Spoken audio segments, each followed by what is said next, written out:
On behalf of Pillsbury Winthrop Shaw Pittman, who is our sponsor for our CEO Chick Chat series, I want to thank you for joining us this morning. And one thing we've neglected to do during this series, and this is uploaded on YouTube video under, if you go to YouTube and you go to Success in the City TV, you will find us and our series interviews with these incredible, amazing women like our guest, Angela Drummond-Rodgers today. But this is taped before a live audience at the offices of Pillsbury Winthrop Shaw Pittman in Washington, D.C. So I'm glad you're taking a moment to pop in and watch this video. And what you're going to find here are fascinating series of interviews with the most incredible women who are shaping business in the world today, leading through and around Washington, D.C. But we also have guests that come in from around the world who share their amazing life journey and stories with us. So without further ado, we're going to get started. And this morning, it is my pleasure to welcome Angela Drummond-Rodgers, who's a girlfriend of mine, who leads a company called Silo Smashers, which is headquartered in Fairfax, Virginia. Is that Falls Church or Fairfax? Fairfax, Virginia. And if you drive down Route 66 going towards the Beltway, you will see this huge sign, Silo Smashers. And before I met you, I go, what in the world is Silo Smashers? It's got to be cool. I mean, with a name like Silo Smashers, it's got to be cool. So tell us what Silo Smashers is. Silo Smashers is a strategy and technology consulting firm providing services to the federal government. Really going in and helping our government do things much better, smarter, and faster. And from a taxpayer, I love it. I love what we do. And I'm very passionate about it because I feel like we are making a difference in the government. I think it's fascinating what you do. And how long have you had your company? Let's see, since '92, so 18 That's years. really interesting because when you think about the federal government, you don't think about strategy. Right, exactly. It seems like that's a gap. So I think that that's really compelling. Yes. I think it's fascinating what you do because the last person you think about really having, you don't see them getting the whiteboard out and having a strategy session in the federal government, but I think it's really compelling that we have a discussion about this. But before we go there, I want to go back a few years. Okay. You are a local girl gone good. I am. Yeah, absolutely. You were born and raised here in and around Washington, D.C. Yes. Which a lot of women we interview are not naturally born here and raised here. Right. It's hard to find that really in this area because, it's such a transient area with the government and the military that most people, you don't find people from around this area. But yeah, born and raised here. Yeah, if you're born and raised here, that kind of makes you more different than the people who are like absolutely not from here. Because I'm sure, how many people in the room are from here?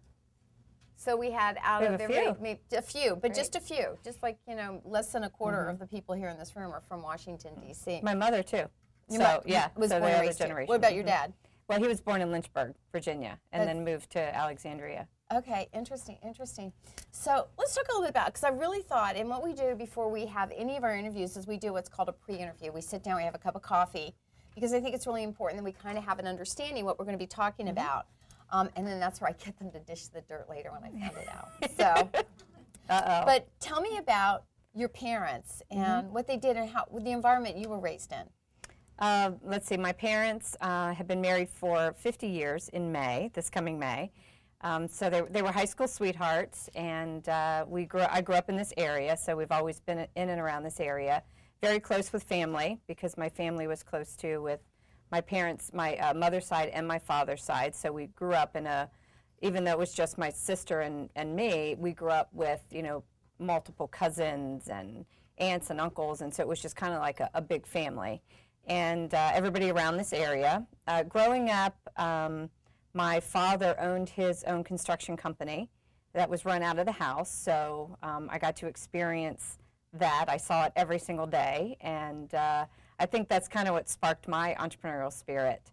And, it kind of was just ingrained in me as a young child because I never saw my father getting up and going out to corporate America or really leaving the house, going to another company. It was all about his own thing. So doing his own thing. That's really interesting. So he was working, so that's really kind of the blue collar arena. Absolutely. And I was thinking about you, this week, and I thought when we talked, in high school, were you voted anything like the most likely to do anything? Definitely not most likely to succeed. That's I was in the kind of the popular area. I was a go-getter. I did everything. I was a cheerleader. I played softball. I did everything sports-wise, and I didn't really spend as much time on academics as I did, and even through college. I mean, I hate to say it, You know, I tell people all the time who have kids in college, and I even have a son in college too, that, you know, don't push them too hard because they can succeed if they're, you know, not just straight A students. But, you know, I was more into sports and being social and being in a sorority through through college, and, you know, just did all of that. And I neglected my studies a little bit. I hate to say that, but, you know, I wasn't the straight A student. I didn't fail, but I, wasn't the perfect student. I think it's real life, and I think that that's really good. I'm really glad to hear it. I wasn't the perfect student either. My husband always tells our children I crammed 4 years of college into 7. But that's only because I loved school. I did love learning, and it wasn't the social. Right. It wasn't the social. It took me 5 years to get out of college, too. I think I only graduated. I'd probably still be there if my mother hadn't said that's enough. You know, I said one more class and I could have 2 degrees, a BA and a BS. She said, no, that's enough BS. So right, exactly. You're done. You're done. So that's when I graduated. But you know, I think that's really interesting because you came from. You know, you think about the business of construction. You consider that a blue-collar industry. It is. And here you've moved over. So what did you perceive yourself to be doing when you grew up? What did you see your life choices, or what did you and your sister dream about? Yeah, I don't remember dreaming about anything as a child and saying, this is exactly what I want to do. I always thought, okay, I'm going to go to school, I'm going to get my degree. That was important to me. It really wasn't pushed on me by my parents that much. Oh, interesting. Neither one of them went to college. Nobody in their generation, in my family, went to college. And I'm the first of even my generation. My sister didn't finish, my cousins, you know, I'm the first one. And so it wasn't really pushed on me, but I just knew deep down inside that I wanted to get my degree. I felt that would propel me into something. But I didn't know really what it was at that time. And the female role models around me were all housewives or stay-at-home moms. And so I didn't have anybody that I was looking at that I was saying, oh, I want to have a career like them, or I want to, you know, do this because I see them doing that. It was more around, maybe I'll just come out of school, I'll get married, maybe I'll have a job, you know, but that didn't happen. It's so totally different from that. But that's what I thought, kind of, you know, going into college and pursuing that. And then I think it kind of all started changing a little bit when I met friends' parents or friends' moms that, you know, through college that did have careers. And it was kind of a change for me to see somebody else like that. And I think that's what kind of, you know, switched for me. And, you know, I think just the entrepreneurial thing was ingrained in me. I didn't have to think about that.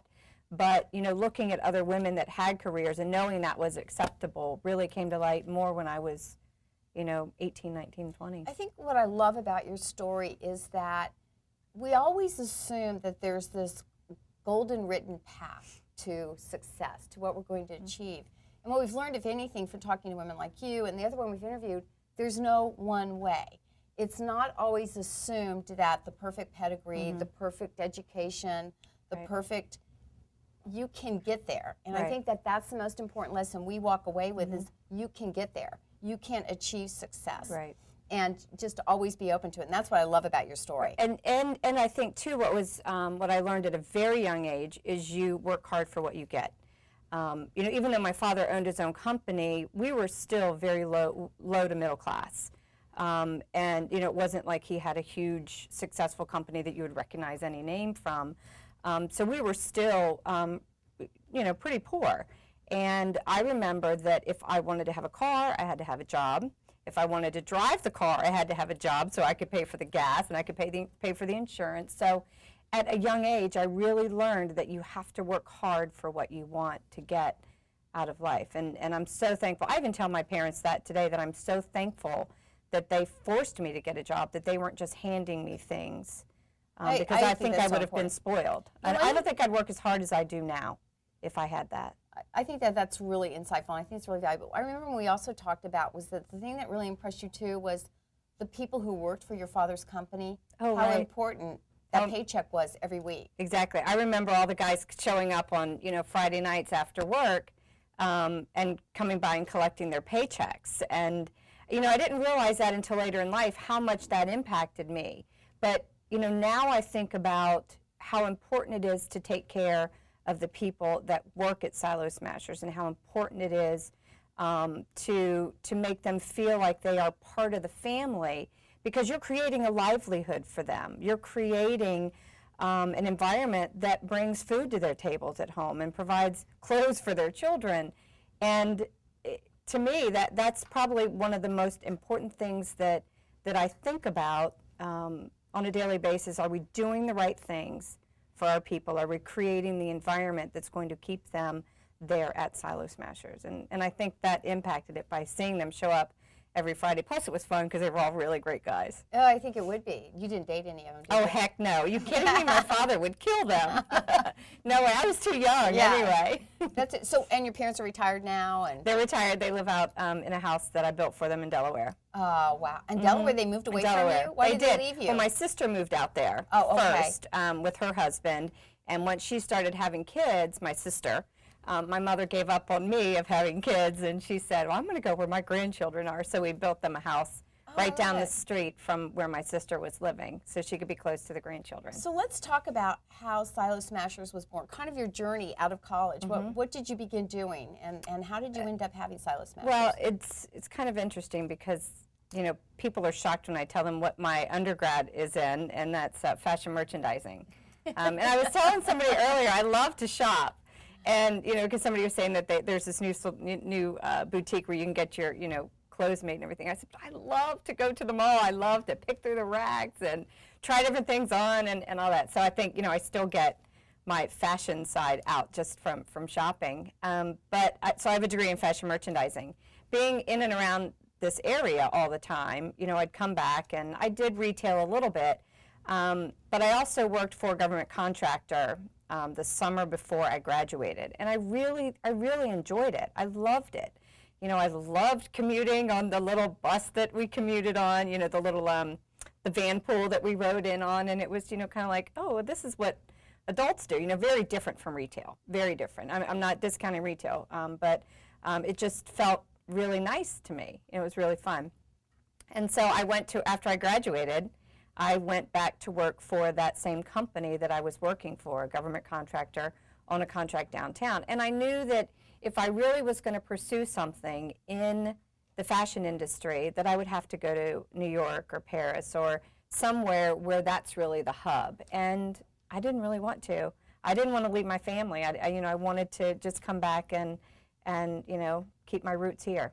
It sounds like your family really has been part of the roots. Yes, and there's an interesting fact that more than 70% of graduates from college do not work in their degree field. That's very, very common. So I think that's a fascinating. So I think because we take this degree, but I think that's why I tell people when they're saying, what should I get my degree in?